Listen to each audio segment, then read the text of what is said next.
What's up, y'all? Welcome back to the channel. Today we're going to be taking a look at the current rotation rankings in MLB, and this is going into 2023, of course. The projected, what they think each pitcher will do, that is, the projected rotations and how they think they'll perform, innings, ERA, all that good stuff.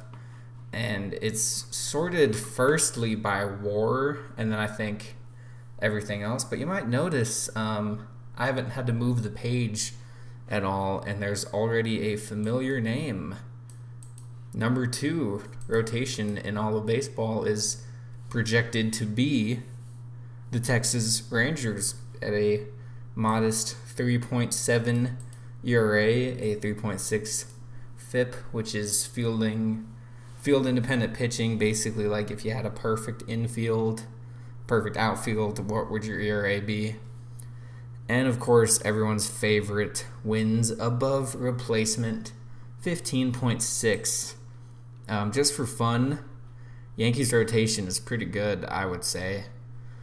You got Garrett Cole, Rodon, who unfortunately Texas didn't get, but it's not like they're necessarily lacking in starters. Nestor Cortez, I'm not sure. Oh, injured. Okay, I was like, I'm not sure what that means.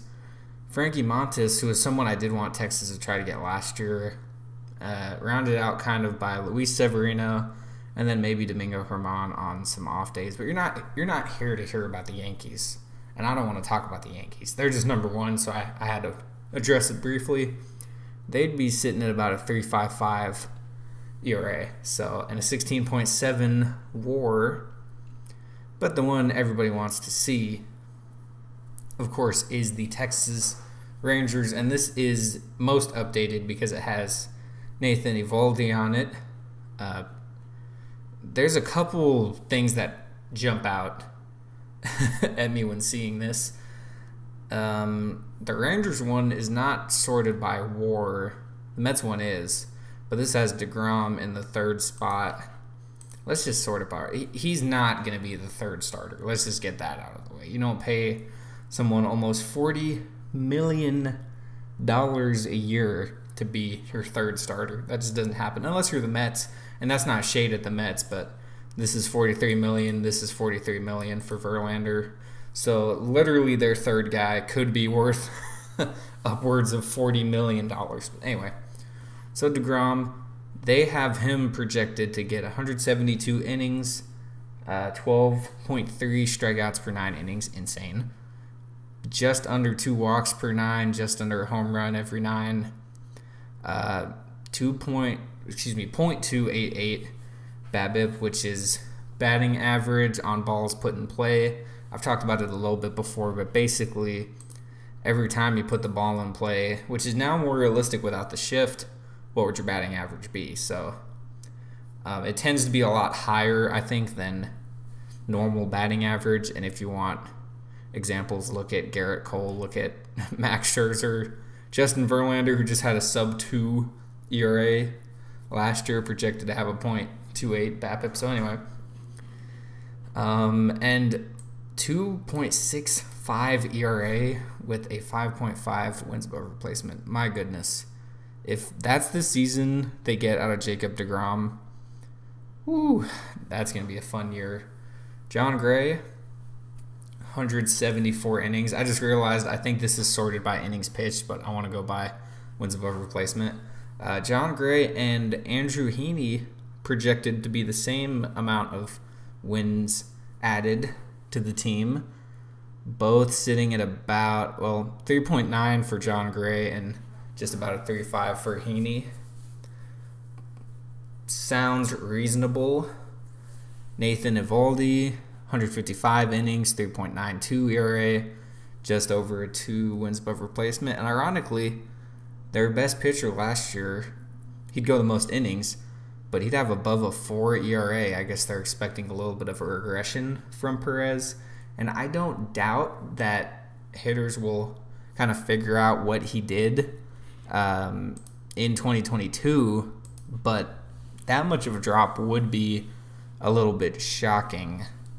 Some of the other things to point out here, I would be genuinely shocked if they got 170 plus innings out of DeGrom and out of John Gray. John Gray was, didn't mean to click on his page. He was injured a lot last year. You know, we're here, so let's take a look at how many innings he threw in 2022. 127. He's only thrown above 170 innings once in 2018, which was, let's see, not a great season, a 5.1 ERA, but made how many starts? Made 31 starts, everything but one start in theory, right? So that I don't believe. Jacob DeGrom, I think he had 150, 120 last year, something like that. 64. Oh, wait. Oh, no. I guess I'm thinking of 2019. I don't know what I was thinking of. Combined in the last few years, he's got that many innings pitched. But yeah, they're projecting him to go about 170 innings if he's fully healthy, which, you had COVID season, bounce back season from COVID, which he was on fire, 1.08, and then made just 11 starts in 2022. So I'm not trying to be negative, but I'm just saying I think these are generous projections is all I'm saying for innings pitched. Now, Eovaldi, I don't know a lot about him. I do know in 2018 he went absolutely insane in the postseason. Only a season removed from 180 innings pitched, then about 109 last year. I could see 150, I guess. As far as Heaney goes, he had, I didn't realize it's at the top, and I have to scroll all the way down. Just 72, once again, I assume injuries. 35% strikeout rate and 35% basically ground ball percentage. I think he will like playing here a lot when you got Corey Seager, Marcus Semien up the middle. I know Seager's not the best on defense, and at first base, Lowe is a bit on defense as well, but it happens. Dane Dunning, I don't think he's getting a lot of action next year. Odorizzi will be an option out of the pen, I think, and maybe, God forbid, one of these guys goes down for a bit. They'll slide in guys like Odorizzi, Dunning. Otto, I don't see him getting any actual starts unless it's like an opener type thing. And same with Reagans and Wynn. I'd like to see both of them get more chances, but I think they're still developing a little bit. So, yeah, the only thing that gives me a question mark with these projections is these innings pitched, specifically Gray and DeGrom. Can they do that? Absolutely. Will they? Is to be seen. And that's why you don't always take projections so heavily, I guess, so seriously. I saw this link and screenshot going around Twitter the last couple days, so I just wanted to make a video on that. I forgot to mention that at the beginning. Also, just for fun, at the bottom is the A's. And their total rotation is set to only amass 6 wins above replacement. For reference, Jacob DeGrom is projected to hit 5.5, so kind of crazy. I will say I don't think here soon the Rangers will be projected to be second, because this does not have Kodai Senga in this rotation. I assume they'll knock off one of these 3 guys on the bottom and put in Kodai, because it's a difference of 0.3. He's going to be worth at least 0.3. So just some semantics there. But taking a look, I think some of these other rotations are a bit underrated. We saw what the Phillies did in the World Series. Granted, they lost, but it was more of a pitching duel at times, and then they sort of got to the bullpen, but Aaron Nola and Zach Wheeler got it done. Ranger Suarez was surprising, and Taijuan Walker wasn't there, I don't think, so we'll have to see what he does. But divisionally, no way, even with losing Justin Verlander, do the Astros have the 13th best rotation in baseball? As much as I hate them, that is not true. And the other division opponents, we saw the A's at the very bottom. Mariners also, I think theirs is low as well. But some of these teams, the Mariners, I would say, have been more heavy on their offense than pitching. The Astros are just all around amazing, so that's not an issue there. And continuing down, are the Angels this low? Did I miss the Angels? They have Ohtani. They cannot be this low. Okay, number 10. Okay. Tyler Anderson. Obviously, Ohtani's their most valuable pitcher. I mean, look at these numbers, people. And he's a DH, okay? Let's not forget that one. So, he puts up almost 200 innings every year. Going to look great in a Rangers uniform, let me tell you that much. I do want to show this as well. Depth charts. No, I think I was in the right spot. It doesn't show the breakdown by, maybe I gotta go here.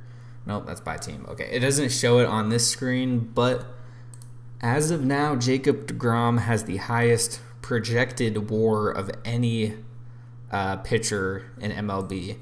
I'm curious if Kodai Senga shows up on here. I might, gotta go by position, of course. These are batters. There we go. Is he on here? Have they given him anything? There's Kohei Arihara. Michael Wacha, Danny Duffy. No. Interesting. He might just not even be, unless he's on here, he might just not even be in their system yet. Very strange. Let me make sure I'm not missing something here. Because, no. Okay. Well, on that note, before this video gets any more off topic, that is a look at the top rotations in baseball as it stands today. This is December 29th. With my luck, they'll update this page tomorrow when this video actually goes up.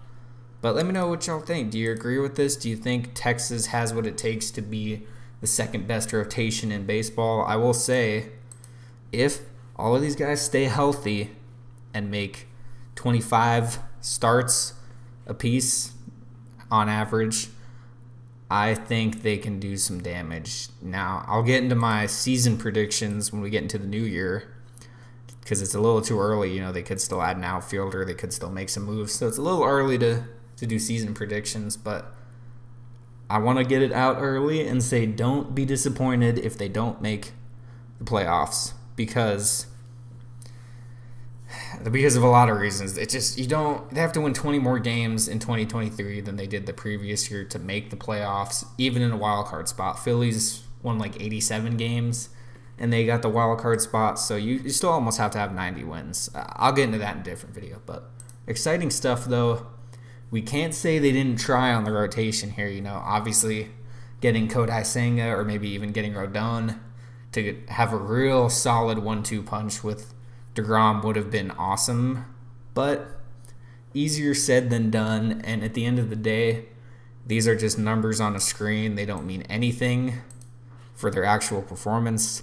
It's fun to look at it though, because if this remains somewhat true, we're in for an exciting 2023, and I think we are either way. So once again, let me know what y'all think in the comments.